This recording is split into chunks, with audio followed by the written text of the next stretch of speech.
लक्ष्मी मैया की जय।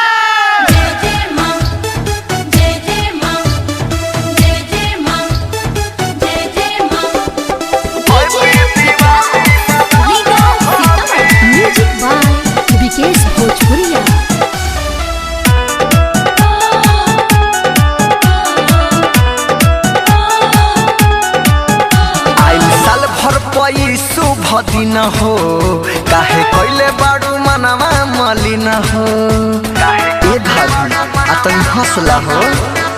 आइल साल भर पई शुभ दिन हो काहे कइले बाड़ू मनवा मलिन हो। जनी मुहावा फुलाव तनी हंसबतियाव जनी मुहावा फुलाव तनी हंसबतियाव घर दुआरा सजाल भाभी आंगना में दियरी जरा लो भाभी हैप्पी दिवाली मना लो भाभी आंगना में दियरी जरा लो भाभी हैप्पी दिवाली मना लो भाभी।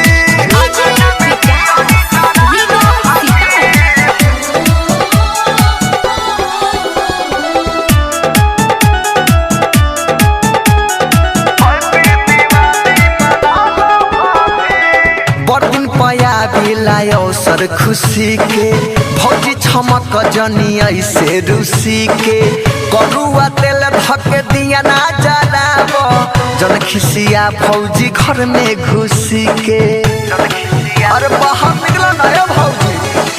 बरदिन पया बिलाय अवसर खुशी के भौजी छमक जनी ऐसे रुसी के करुआ तेल धके दिया ना जलाब जन खिसिया इतना घर में घुसी के हो धके नान्हा काके कोरा जनी बैठई कोरा धके नान्हा काके कोरा जनी बैठई कोरा ध्यान माई के लगा लो भाभी आंगना में दियरी जरा लो भाभी हैप्पी दिवाली मना लो भाभी आंगना में दियरी जरा लो भाभी हैप्पी दिवाली मना लो भाभी।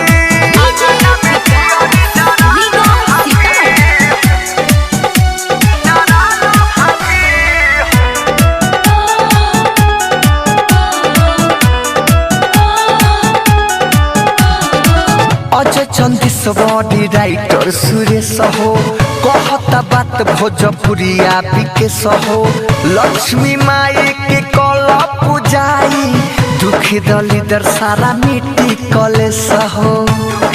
अरे भाभी कहानी को बुझल तू हो अजय चंदेश्वरी राइटर सुरेश हो कहता बात भोजपुरिया विकेश हो लक्ष्मी माई के कल पूजाई दुखी दलिदर सारा मिट्टी कलेश हो।